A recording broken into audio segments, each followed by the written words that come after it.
2,31,206 మంజూరైనాయి. 1,62,936 పూర్తయినాయని చెప్పి మంత్రి గారు ఆన్సర్ ఇచ్చారు. ఈ డబుల్ బెడ్రూమ్లు 2.5 సంవత్సరాలలో మీరు వచ్చిన తర్వాత ఈ 1,62,000 ఒక్కటన్నా మీరు కట్టినరా అనేది కూడా చెప్పవలసినటువంటి అవసరం ఉన్నది. ఇవి గత గవర్నమెంట్ కట్టినాయా, మీరు వచ్చినాక కట్టినాయా? రెండోది అధ్యక్ష, ఆ రోజు హైదరాబాద్ జంట నగరాల్లో పేద వర్గాల ప్రజలు చాలా ప్రాంతాలలో అన్ని నియోజకవర్గాలలో విపరీతంగా పెరిగిపోతున్నటువంటి సందర్భంలో కేసీఆర్ గారు ముఖ్యమంత్రి ఉన్నప్పుడు ఫస్ట్ టైం నియోజకవర్గం అధ్యక్ష ఐడిహెచ్ కాలనీ, అది డెలాబరేట్ కండిషన్ ఉండి వర్షం వస్తే వాళ్ళు కూలిపోయి చనిపోయే ప్రమాదం ఉందని చెప్పి వారిని రిక్వెస్ట్ చేస్తే వారు వచ్చారు. అక్కడి నుంచి శ్రీకారం చుట్టిందే ఈ డబుల్ బెడ్రూమ్ ఇల్లు అధ్యక్ష. ఆ తర్వాత ఆ ఇల్లు కంప్లీట్ అయిన తర్వాత మధ్యలో మన రాష్ట్ర గవర్నర్ గారు నరసింహన్ గారు కూడా అక్కడికి వచ్చి విజిట్ చేసి ఇది అద్భుతంగా ఉంది, ఢిల్లీలో ఐఏఎస్ ఐపీఎస్లో కూడా లేదనేది చెప్పినటువంటిది. నేను మంత్రి గారికి రిక్వెస్ట్ చేసేది ఏంటంటే, మీరు 99 రోజుల ప్రోగ్రాంలో ఏదైతే ఖాళీ ప్రాంతాలలో కట్టినటువంటి ఇండ్లేమో మీరు 99 డేస్లో ఇవ్వండి. ఏదైతే జంట నగరాల్లో సికింద్రాబాద్, హైదరాబాద్ పేద వర్గాలు ఉన్నటువంటి ప్రాంతాల్లో వాళ్ళని అక్కడి నుంచి తీసేసి కట్టిన ఇండ్లు అవి. కానీ ఇప్పుడు ఏంటంటే వాళ్ళ దగ్గర ఉన్నటువంటి వివరాలలో ఒక 12-14 వివరాలు కావాలని అడుగుతుండ్రు. బట్ మీకు అందరూ తెలుసు, 70-80 సంవత్సరాల నుంచి నివాసం ఉంటున్నటువంటి వాళ్ళ దగ్గర కొన్ని పేపర్లు అందుబాటులో ఉండవు, వాళ్ళు దాచుకోవడం కూడా ఉండదు. ఆ ప్రాంతంలో ఏంటంటే ఇవి ఖాళీ ఉన్నాయి కదా అని చెప్పి మీరు వేరేళ్ళకి అలర్ట్ చేసేటువంటి కార్యక్రమం చేస్తే అక్కడ అన్ని బస్తీలలో గొడవలు జరుగుతున్నాయి. ఫర్ ఎగ్జాంపుల్ మా దగ్గర గంగిరెడ్డి ఎల్లయ్యదొడ్డి అని, అంబేద్కర్ నగర్ అని ఆ ప్రాంతాల్లో ఒక 2-3 బయట వాళ్ళకి అలర్ట్ చేస్తే బస్తీ అంతా గొడవలయ్యేటువంటి పరిస్థితి ఉంది. కాబట్టి ఆ బస్తీ వాళ్ళని కాన్ఫిడెన్స్లోకి తీసుకొని ఒరిజినల్గా వాళ్ళకు రానటువంటి వాళ్ళు, వాళ్ళ దగ్గర పేపర్లు ప్రాపర్గా లేనటువంటి వాళ్ళు కొంత, ఎందుకంటే మన హైదరాబాద్ సిటీ స్లమ్లలో పేపర్లు ఉండవు అధ్యక్ష. కాబట్టి వాళ్ళ నివాసం 70-80 సంవత్సరాల నుంచి ఉంటారు. ఇవన్నీ దృష్టిలో ఉంచుకోవాలని చెప్పి.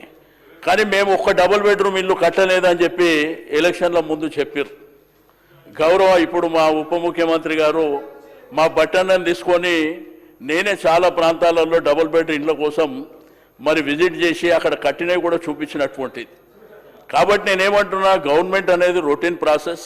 సరే కట్టినం ఏమైనప్పటికీ ప్రభుత్వము మరి మీది ఉన్నప్పటికీ దయచేసి ఇప్పుడు మీరు 2.5 సంవత్సరాల్లో ఒక ఇల్లు కట్టలే, మరి రాబో కాలంలో హైదరాబాద్ సిటీలో డబుల్ బెడ్రూమ్ ఇల్లు ఏమన్నా కడతారా? మా వంశాన్ని అయితే చాలా అద్భుతంగా చెప్పిండు, అల్లుడు వస్తే, కోడలు వస్తే, అత్త వస్తే అని చెప్పి సీఎం గారు కేసీఆర్. అందుకే నేను ఎవరెవరు మాట్లాడే వాళ్ళు ఉన్నారో నా ఎంబడి వస్తే తీసుకుపోయి చూపిస్తా. అందులో బిడ్డ కోసము అల్లుని కోసం ఎట్లా పెట్టినరో, ఎట్లా అద్భుతంగా కట్టినరో చూపిస్తా.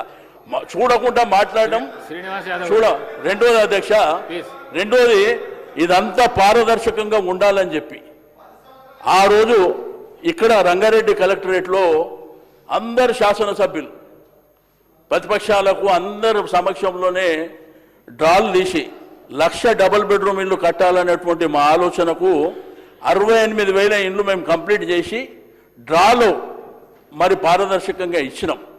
ఇప్పుడు ఇందిరమ్మ కమిటీలో అవన్నీ లేనిపోని సమస్యలు నేను శ్రీధరరావు కూడా నిన్న కూడా చెప్పినా, మళ్ళీ అనవసరంగా ఘర్షణలు జరుగుతాయి. మీరు పేదవాళ్ళని దృష్టిలో ఉంచుకొని, బిలో పవర్టీ లైన్ ఉన్న వాళ్ళని దృష్టిలో ఉంచుకొని మీరు చేయవలసిందిగా కోరుతూ, చివరిగా మా రెవెన్యూ మినిస్టర్ గారు, హౌసింగ్ మినిస్టర్ గారికి, మీరు హైదరాబాద్ సిటీలో ఇప్పుడు 2.5 సంవత్సరాల నుంచి ఒక ఇల్లు కట్టలే, ఇప్పుడు ఏమన్నా భవిష్యత్తులో కడతారా? మీరు దయచేసి అది కూడా చెప్పవలసిందిగా నేను కోరుతా ఉన్నా. Thank you sir. Shri KP Vivekananda గారు. అధ్యక్ష ధన్యవాదాలు అధ్యక్ష. అధ్యక్ష 2 BHK సంబంధించి అధ్యక్ష, ఇది మా కుత్బులాపూర్ నియోజకవర్గంలోనే దాదాపు 13,000 ఇండ్లు మన గతంలో మంజూరై 8,000 అంటే 9,000 డిస్ట్రిబ్యూట్ చేయడం జరిగింది అధ్యక్ష. దుందిగేల్ 2 BHK, బహదూర్పల్లి, నిజాంపేట్, కైసర్ నగర్, పోచంపల్లి, గండిమేసమ్మ, కైసర్ నగర్, బహదూర్పల్లి, అదేవిధంగా గాగిలపూర్ బోరంపేటలో పెండింగ్ ఉంది అధ్యక్ష.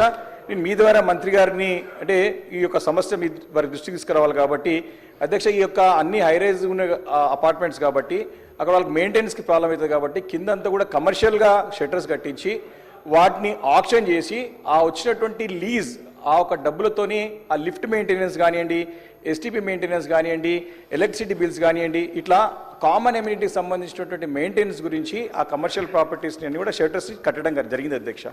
అయితే నేను హౌసింగ్ ఎండీ గారితో మాట్లాడినప్పుడు క్యాబినెట్లో నిర్ణయం తీసుకోగానే దాన్ని ఆక్షన్ పెడతామని చెప్పారు అధ్యక్ష. అయితే క్యాబినెట్ నిర్ణయం అయ్యింది. అయితే ఇప్పుడు ఏమంటారంటే ఆ షట్టర్స్ని సేల్ చేస్తూ ఉంటారు అధ్యక్ష. సేల్ కాకుండా లీజ్కి ఇస్తే డబ్బులు, ఎందుకంటే సేల్ చేస్తే ఆ డబ్బులని తీసుకుపోయి ఎక్కడ పెడతారు, మళ్ళీ ఆ డబ్బులు మళ్ళీ చిన్న సమస్య వచ్చినా మళ్ళీ కలెక్టర్ ఆఫీస్ దగ్గర పోవాల్సి వస్తుంది అధ్యక్ష.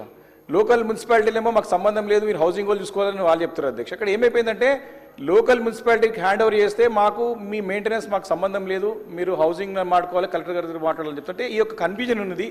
దయచేసి నేను మీ ద్వారా మంత్రి గారు రిక్వెస్ట్ చేస్తున్నానంటే ఈ షట్టర్స్ సంబంధించినటువంటి ఆ రెవెన్యూ, ఎందుకంటే ఎస్టీపీ మెయింటెనెన్స్ లేక ఇప్పుడు ఇబ్బంది పడుతున్నారు, కరెంట్ బిల్లు కట్టుకోలేక ఇబ్బంది పడుతూ ఉన్నారు, లిఫ్ట్లు మెయింటెనెన్స్కి ఇబ్బంది పడుతూ ఉన్నారు. కాబట్టి చాలా ఇబ్బందికరమైనటువంటి పరిస్థితి ఉంది. నేను గౌరవ మంత్రి గారిని మీ ద్వారా రిక్వెస్ట్ చేస్తున్నాను, దీనిపైన మీరు ఒక నిర్ణయం తీసుకొని ఆ మెయింటెనెన్స్ ఎస్టీపీ ఇప్పుడు ఏమైపోయిందంటే హౌసింగ్ బోర్డు నుంచి లోకల్ మున్సిపాలిటీకి హ్యాండ్ ఓవర్ అయిపోయిందని వాళ్ళు చెప్తా ఉన్నారు.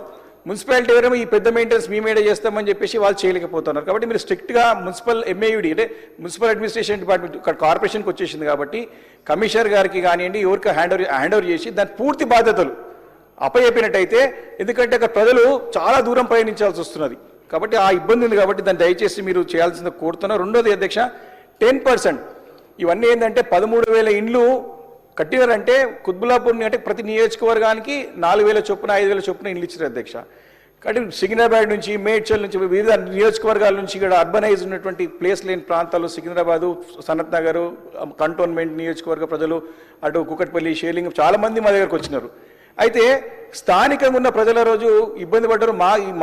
మా ఊర్లో ఇల్లు కడుతున్నారు, మా ఊళ్ళకి ఇల్లు ఇవ్వకుండా హైదరాబాద్ వరకు ఇల్లు ఇచ్చేస్తారని చెప్పి రోజు గౌరవ ముఖ్యమంత్రి అప్పుడు ఉన్నటువంటి పెద్దలు కేసీఆర్ గారి దగ్గరికి, మరి మంత్రి గారి దగ్గర కేటీఆర్ గారి దగ్గర పోతే 10% లోకల్ ఎక్కడైతే రెవెన్యూ విలేజ్ వస్తుందో ఆ విలేజ్ గ్రామంలో ఉన్నటువంటి పేదవారు, ఆ గ్రామంలో మండలంలో పేదవారిని గుర్తించండి, దరఖాస్తులు తీసుకొని వారికి లాటరీ పద్ధతులు ఇవ్వమని చెప్పినారు అధ్యక్ష. ఆ 10% ఇల్లు ఇప్పుడు కూడా ఖాళీ ఉన్నాయి. దయచేసి ఆ లోకల్గా ఉన్నటువంటి గ్రామంలో ఉన్నటువంటి వారికి కల్పించాల్సిన అవసరం ఉంది. ఈ 99 రోజుల కార్యక్రమం ముందు దాంట్లో నిర్ణయం తీసుకొని ఇవ్వాల్సిందిగా కోరుతా ఉన్నాను అధ్యక్ష. చివరిగా ఈ ప్రభుత్వం వచ్చిన తర్వాత ఇంకా కూడా డిమాండ్ ఉంది అధ్యక్ష. దరఖాస్తులు మీరు చెప్పినట్టుగా 1,22,000 ఇండ్లు మీరు పూర్తి చేశారు, ఇంకా పనులునే దాంట్లో మా దగ్గర బోరంపేట, గాగిలపూర్లో పనులు నడుస్తూ ఉన్నాయి, దాన్ని త్వరగా పూర్తి చేయాలి. దాంతోపాటు మీరు వచ్చిన తర్వాత గౌరవ మరి మంత్రి గారు బాధ్యతలు చేపట్టిన తర్వాత మా హైదరాబాద్ నగరానికి కొత్త ఇండ్లు ఎన్ని మంజూరు చేశారో చెప్పాల్సిందిగా నేను మీ ద్వారా మంత్రి గారు కోరుతాను అధ్యక్ష. Thank you. శ్రీ మందుల సామీర్ గారు.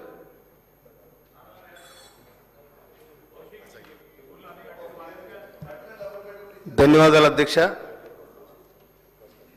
మా తుంగతుర్తి నియోజకవర్గం అధ్యక్ష, పేదలకు ఇండ్లు ఇచ్చే కార్యక్రమం శ్రీమతి ఇందిరాగాంధీ పీరియడ్లో ప్రారంభించబడి 74, ఆ తర్వాత చెన్నారెడ్డి గారి పీరియడు, రాజశేఖర రెడ్డి గారి పీరియడు, గౌరవ ముఖ్యమంత్రి రేవంత్ రెడ్డి గారి పీరియడ్లో ఇవ్వడం జరుగుతూ ఉంది. గత 10 ఏళ్ళలో కూడా వాళ్ళు కూడా డబుల్ బెడ్రూమ్లు కట్టించారు. నా నియోజకవర్గంలో అనంతారం అనే విలేజ్లో డబుల్ బెడ్రూమ్లు కుప్ప ఊలిపోయినాయి, ఇప్పుడు మొత్తం పెంట కుప్ప అయింది. అది బొమ్మలు తీసుకొని చూపెడా అనుకున్నా కానీ గౌరవం కూడా కానీ చూపెడతలేను నేను. ఆ తర్వాత పోల్మల్ల కాడ కట్టినరు, అది బునాది కానీ ఆగిపోయింది. ఇసుక బేరాలు చేసారు కానీ ఇళ్ళ కోసం చూడలేవాళ్ళు. తర్వాత ఆ నుంచి వెళ్ళి బైరేన్ బండ, తక్కలపాడు కూడా కట్టినరు, అవి అట్టే పెండింగ్లో ఉన్నాయి. దయచేసి నేను గౌరవ హౌసింగ్ శాఖ మంత్రులు పొంగులేటి శ్రీనివాసరెడ్డి గారికి నేను అప్పీల్ చేస్తా ఉన్నా. అనంతరం దగ్గర కూలిపోతున్న ఇండ్లు ఏతున్నాయో వాటికి ఇప్పుడు ఇందిరమ్మకి ఇండ్లు ఇచ్చే ఏ విధంగానైతే మనం ఇస్తున్నామో ఆ విధంగా వాటికి కూడా కొంత బడ్జెట్ కేటాయిస్తే రిపేర్ చేస్తే కొంతమందికి అవసరం వస్తాయని కూడా నేను మీ ద్వారా నేను మంత్రి గారికి విజ్ఞప్తి చేస్తా ఉన్నాను. నేను అందుకోసమని ఇక్కడ పునాదులు ఏదైతే వేసినరో అన్నిటికి కూడా ఒకసారి కలెక్టర్ కానీ, పీడీ గారు కానీ ఆదేశాలు ఇచ్చి అవి ఏ విధంగా మనము ప్రజలకు పంచగలుగుతాము, ఏ విధంగా కంప్లీట్ చేయగలుగుతాం. ఇప్పుడు ఇందిరమ్మ ఇండ్లకు దాదాపు 5 లక్షల రూపాయలు ఇస్తాము.